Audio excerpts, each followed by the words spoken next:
I got to go with consistency. And what's more consistent than the team that's been to the AFC Championship the last 2 years, just came off a Super Bowl win this year? Got to go with the Chiefs.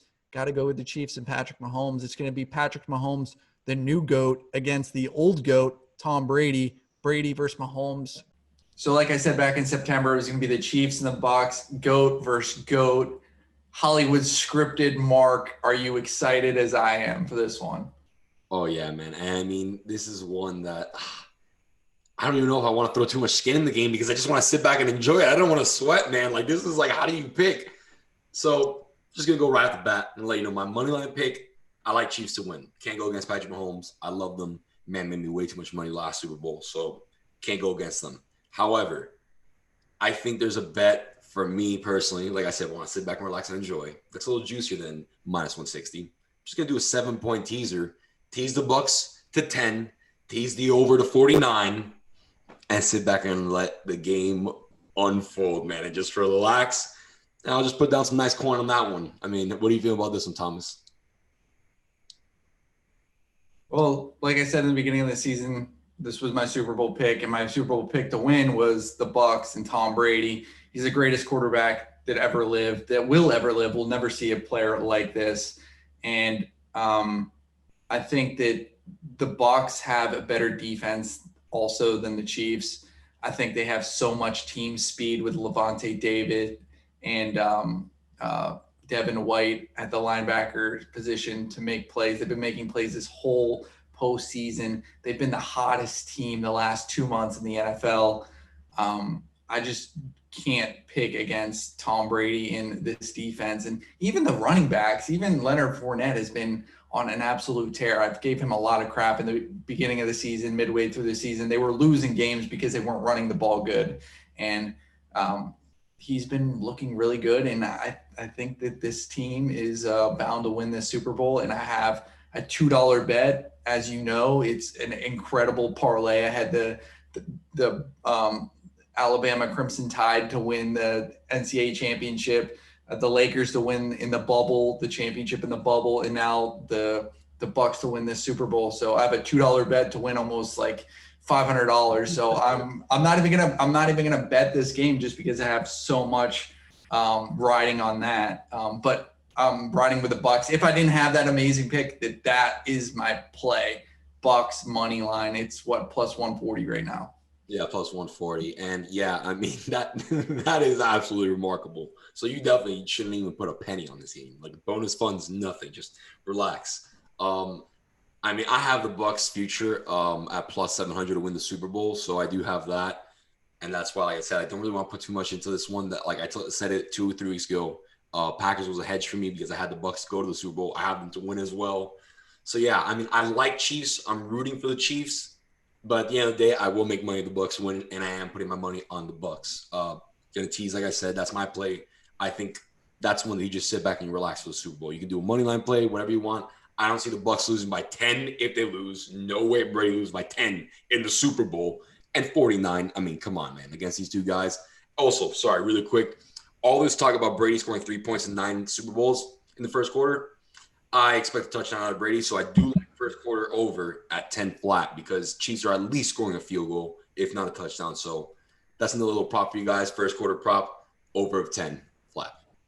Well, I'm not even done talking about this game, honestly. I don't even want to talk about the props because what I was thinking the last week is the Chiefs were worried about getting their haircuts. You know, they're risking getting COVID to get a haircut, so you know they look good after they win the Super Bowl and they can take some team photos and all that. You know what Tom Brady did? He kicked out his family out of his house so he can watch football and not be bothered and watch Chiefs defense. So I think that's such like an old school versus new school mentality. Like I'm sure Tom Brady's not waiting to get a haircut, and these guys are going out to get their haircuts, you know, getting a nice like fade and everything. And Tom Brady's sitting there picking apart what he's going to do with all of his weapons against this defense. And I think that's just another little token that you have to put in the back of your mind if you're going to bet on the Chiefs that, hey, they seem a little cocky getting nice cut ups while Tom Brady's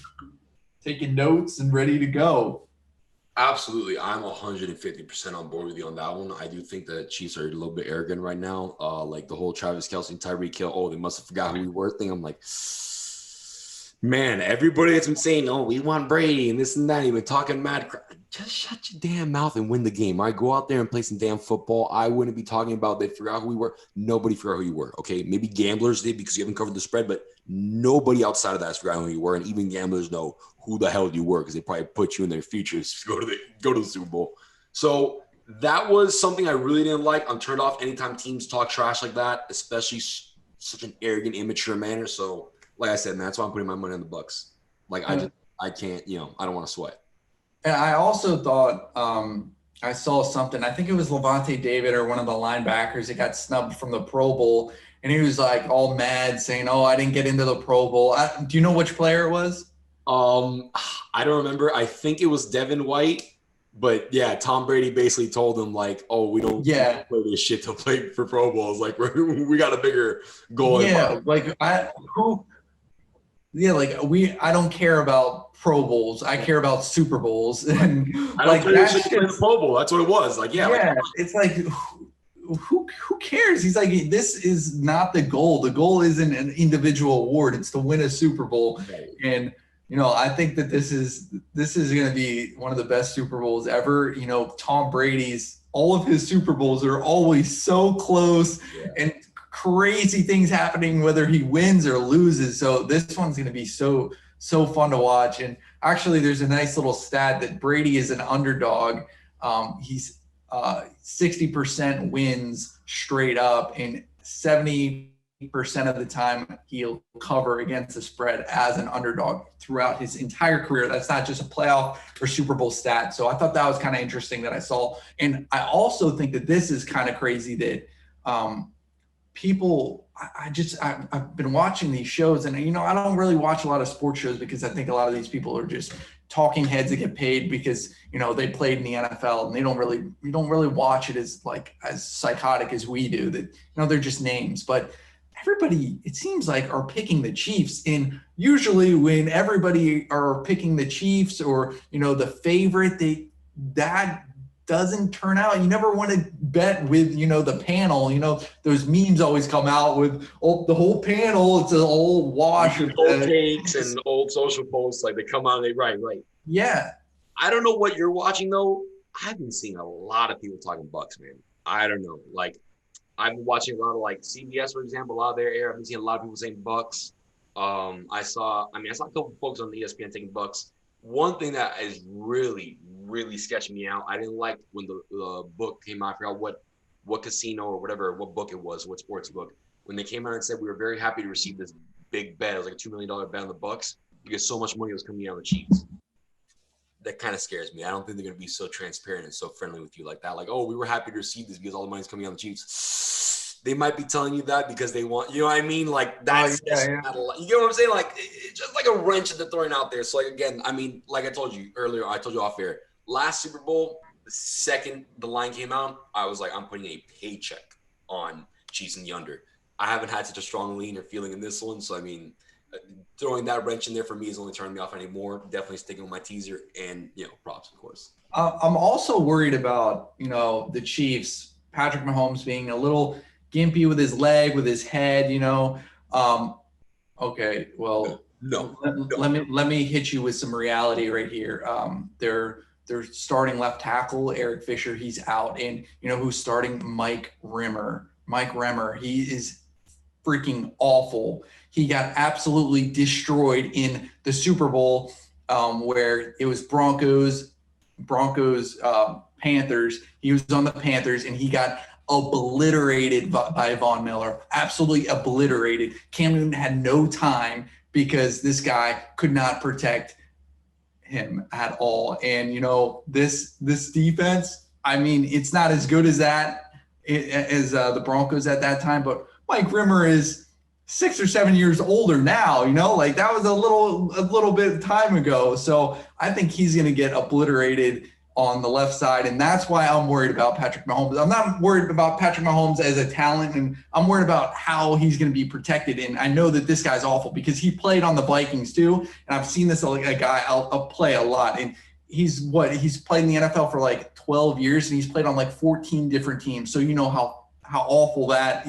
you're not getting anything out of this guy. And that's what I'm worried about, because that defensive line with the Bucs is really good and the linebackers are really good. And one of the better blitzing defenses in the NFL. So if you don't have a shirt up offensive line, obviously you're in for a tough one. But Andy Reid, 2 weeks of prep, he knows what he's going into. I think he's going to be able to, I mean, not the entire game. Obviously, the Bucs are going to be able to take advantage of that weakness a couple times, but I think Andy Reid's going to be able to work around and hopefully protect his quarterback in a way that he won't have to stress the left side of the line too much. And at the end of the day, the reason why I was shaking my head until my hat fell off like a douchebag over here was because he looked so good last time out on the field. Like, and I was worried about his toe and whatnot, and he looked mobile and fine. So I think he's definitely healed up. So I'm not concerned with his, like you said at first, it seemed like you were like concerned with his injuries or whatnot, or like him being hobbled possibly or not 100%. I think he's going to be 100%, but absolutely I am concerned with that O-line.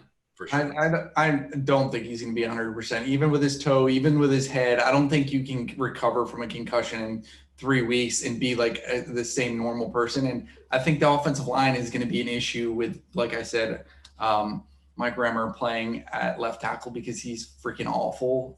And the defensive line's really teeing off with the Bucs. And even I don't even care that Jason Pierre-Paul has half a hand. He had 9.5 sacks this year, and he's 32 years old, so he should probably not even be really in his prime anymore. And he's he's got I don't even know how many fingers he has left, but like that is incredible that this guy, when that happened so many years ago, I was like, this guy's career is over, and he is resurging with these guys, and it's going to be interesting. But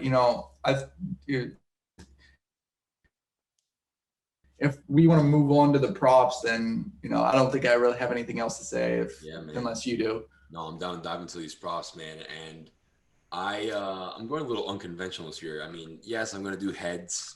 I hate tails never fails, always have. So I'm going to go heads -115. But I don't know, man. I feel like getting a little crazy this year. So I don't know why. I think I told you, but I was going through the props and I saw first songs being performed at halftime.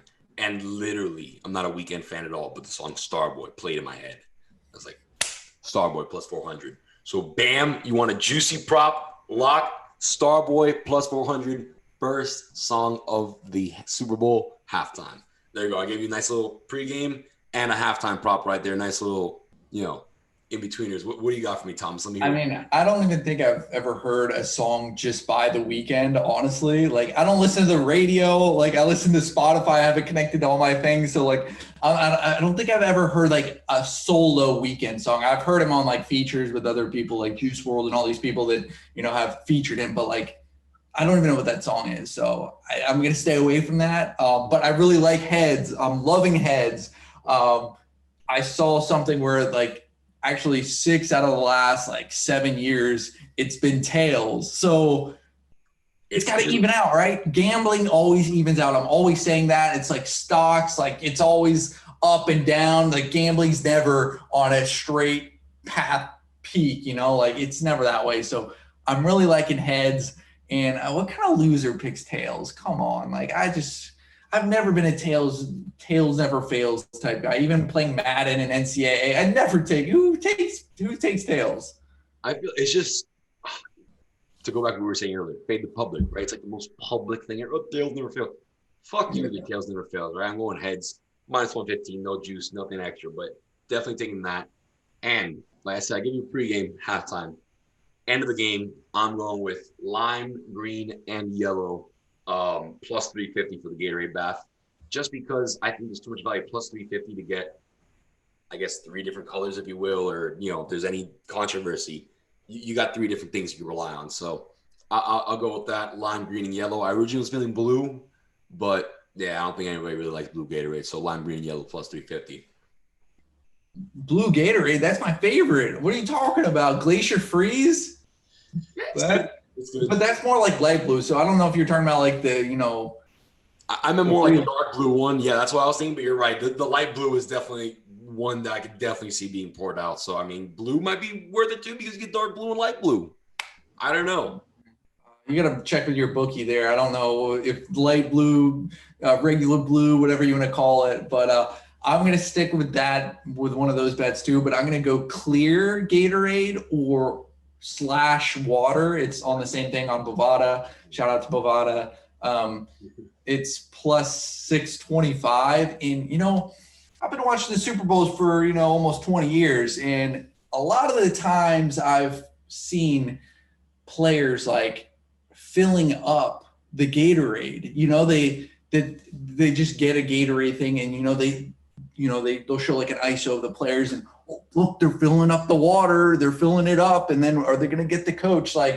So I think that's a pretty good bet at 625. Like that's almost better than 6-1 odds that it's actually going to be water poured on the coach and not actually Gatorade. So I like that at plus 625. And then also, I love doing first TD scores. It's really a hard thing to nail because you just don't know who's going to touch the ball. You don't know how it's going to get set up, but the odds are so juicy. And for the Super Bowl last year, actually, I wanted to bet. I was going to bet Patrick Mahomes, and I had like so much money already on the Chiefs. I was like, you know what? He's not going to score. And he scored. He rushed in the touchdown, and he was even crazy odds. He was like 20-1 or something. And I was so mad. That could have been a great start, to the Super Bowl last year. And I was scared of it. But this year, I'm going to even bet on both teams just because I don't know who's going to touch the ball, who's going to be in, position. But I like the favorites. And I know it's a little chalky, but Leonard Fournette, 9-1 odds. That's incredibly juicy. He's been playing phenomenal. Like I said earlier, his run against the Packers, I was jumping up and down on that. That was incredible. He looked like he was back in his LSU days, not at Jacksonville Jaguars. But and then with the Kansas City Chiefs, I like Travis Kelce, 5 odds. So even if you bet on both of these guys, it's kind of like hedging a bit. So if one of these guys actually scores, then you're still going to make money regardless of, just bet the same amount of money, $5, $5, $10, don't do anything too crazy. Yeah. I personally am not big into the first touchdown score just because I'm god awful. All right. I won't say I'm a bad gambler in many things. I'm a pretty good gambler, naturally, but that is one thing I don't fucking touch. I'm terrible with that. Like absolutely god awful. And it's funny because like you said it's chalky, but I forgot when it was, like 3-4 weeks ago now, obviously because of the 2-week break, but you told me your 2 picks and I think you parlayed them. I was like, oh, chalky as fuck, huh? And then like 45 minutes later you're like, chalky, huh? I was like, yep, they both cashed. Like both cashed. It was like Fournette and like Kelce, like where like literally what you have now, something stupid like Jones and whatever it was, bro. I was like, damn, like I can't believe I talked shit to the kid and he nailed it. But amen. There's a reason why they're the favorite, right? There's a reason. Yeah, and there was also in the college football playoff that I said to you, I was like, I don't know, man. I kind of like Trevor Lawrence first touchdown score, and I didn't bet it. And you said, I'm going to stay away from that. I'm like, yeah, you're right. And then he was the first touchdown scorer, and I was so mad. I always do that. Like, just go with your gut. If you don't like my picks, just go with your gut, and let's have a good time in the Super Bowl. I'm so excited for this. I'm excited too, man. I'm going to enjoy it. I have that feature, like I said, I'm going to tease. And like to your point, really quick, just to finish up, it's amazing how the bets you don't place always cash, right? Like, oh man, -2, let me not do it. And then you look next morning, they win by 36. And you're like, I could have just like not even had a thought about it, just gone to sleep, chilling, whatever. But whatever, it is what it is. By the way, I don't know how I forgot about this, but it was Levante David, by the way, the player with Brady and the whole little the crying thing in the Pro Bowl. Had to just clear that up in case you guys were wondering. But yeah, thank you guys for tuning into the episode of Action Talk. Be sure to follow us on Instagram and Twitter at Action Talk Bets and subscribe. It's been a hell of a season. Thank you guys for tuning in and joining us for this ride.